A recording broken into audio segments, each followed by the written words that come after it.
I'm April Ancira with Ancira Auto Group, and I'm here with Craig Pelkey, Director of Ectotherms. That's Is right. that correct? That's right. Okay, great. Tell me what that means to everybody else out there. What is ectotherm? Ectotherms are animals that cannot create their own body temperature. They're reliant on the surrounding temperatures. Okay, so, but that also means that you're in charge of what type of animal? I like to say all the cool stuff. It's reptiles, amphibians, and fish. Reptiles, that means snakes. And so right now we're in the reptile house, and our main focus behind us we have here are snakes, but only from one particular part of the country. Yes, these are some of our newest exhibits. They're highlighting snakes of Texas. Okay. We picked 3 regions. Texas is huge. We picked 3 that we think people identify with. One of them is Bear County, where Right. San Antonio Zoo is.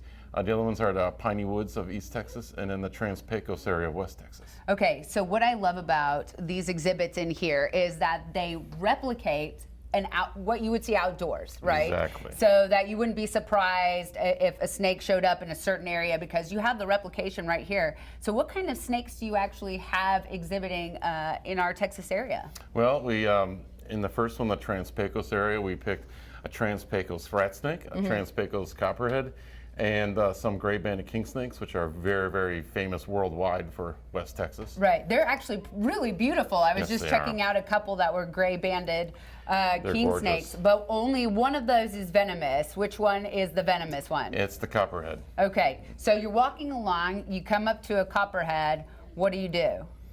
What I would do is I would really enjoy it, but if for the non-snake people, what you want to do when you come upon a copperhead, stay calm and Right. leave it alone.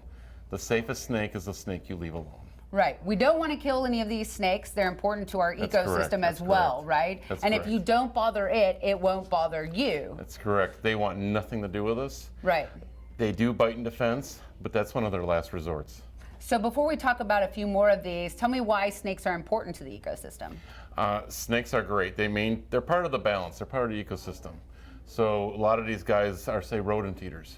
And when they're not around to eat rodents, Yeah. the rodent population skyrockets. And they sneak up in your house. Exactly. Rodents can get into our house and just, well, for one thing, we just don't like rodents in our house. Right. But they can spread disease, Right. things like hantavirus, bubonic plague, you name it. They also spread ticks. Oof. And ticks can give us things like Lyme's disease. Right. There was a study done about how these guys eating mice, and they documented how many ticks are inadvertently eaten on the mice when a snake eats them. And these snakes might eat somewhere between 2,000 to 4,000 ticks a summer.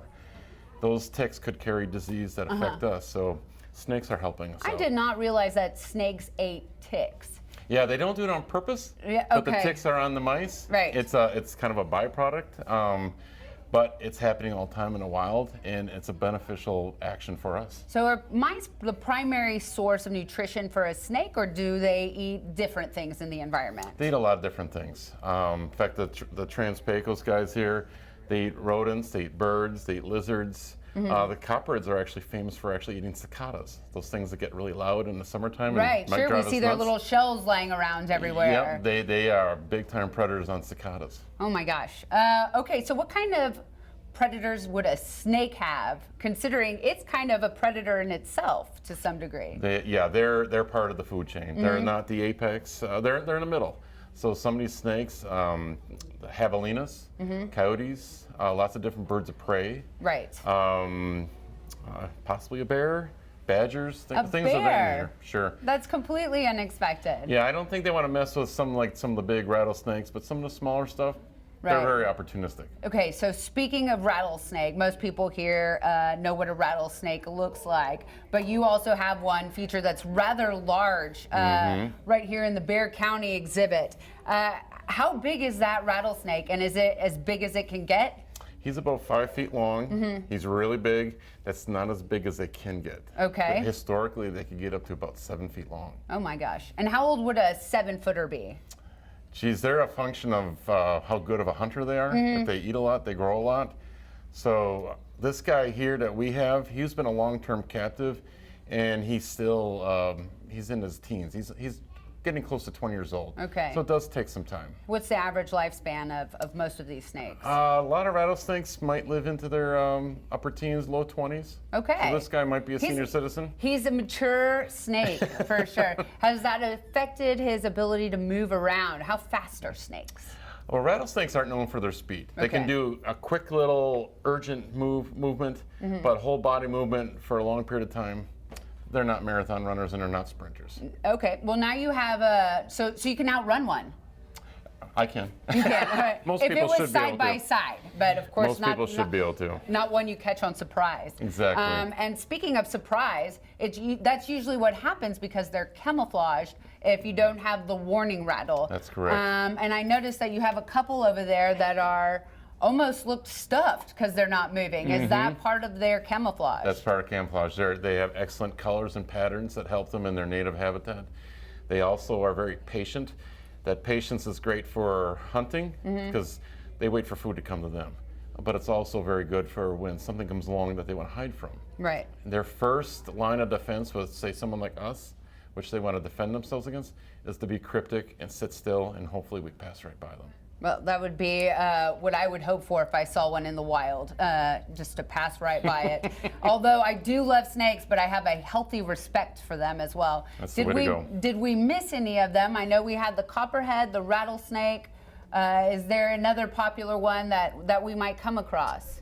I think the most common ones, we have two types of copperheads here. And besides the western Diamondback rattlesnake, the broad-banded copperhead we have here in our Bexar County exhibit, that's a very common snake in hill country, right here in the San Antonio area. Very, very common. They're great with camouflage. They love to hide in our yards when we don't keep our yards very clean. It can be one that people see a lot.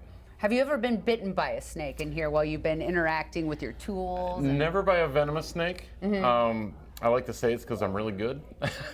Non-venomous snakes, all things considered, I've been bitten a few times by non-venomous snakes, but I've been handling non-venomous snakes for about 45 years, so if only a handful of bites, that's pretty good. And out of curiosity, I notice with other animals, we see how they interact by feeding them, teaching them to come up so they can be checked. And what do you do for the snakes here? How do you check them? How do you make sure that their health is in order? Well, that's a good question because snakes, they spend a lot of time doing nothing. It's hard to tell when they're sleeping because they can't close their eyes. They spend a lot of time coiled up. I didn't know they didn't close their eyes. Yeah, you will not win a staring contest with a snake. Okay, that's good to know. I won't take bets on it. So their behaviors and what they do is actually kind of subtle. So it takes some experience, and I've been working on that my entire career. We work on it with our staff, and we look at body condition. We look at when they are active. Snakes move for a reason, and if they move in a way that's not normal, that's kind of a telltale that possibly something's up. So there's little tiny cues like that, but overall we check on them daily. We get to know our animals, whether they move around a lot or not, and by knowing them, we know when something's up. Okay, so you have more than just the Texas features that we have here. Plenty of non-venomous snakes, venomous snakes, lizards and frogs, Komodo dragons as well, which I love. What is your favorite reptile in this building? In this building, I think I might have, and that's tough to do, but if I had to choose a favorite, I might choose the king cobra. Yeah, I saw him over there. 18 feet long is what I saw. They can get that big. Ours is only 13. Oh, okay. He's a shorty. Yeah, he's got still some growing to do, but they're a fabulous animal. I mean, they're fantastic looking behaviorally. But what I really like about them too is they're very smart. They've been proven to have long-term memory, so they get to know who us as a staff are individually. Right. And that's kind of a neat thing. Incredible. That's a neat thing. Is that unique to the cobra then? No, there's mambas can be that way as well, and some non-snakes like dragons and crocodiles can do that, but king cobras are notorious for it. And so when we train new staff on the king cobra, which they're always excited to do, sure. I mean, it's a cool snake. It's a bit of a rush. Yeah. And but I always tell them, I says, be gentle, be respectful. He's taking names.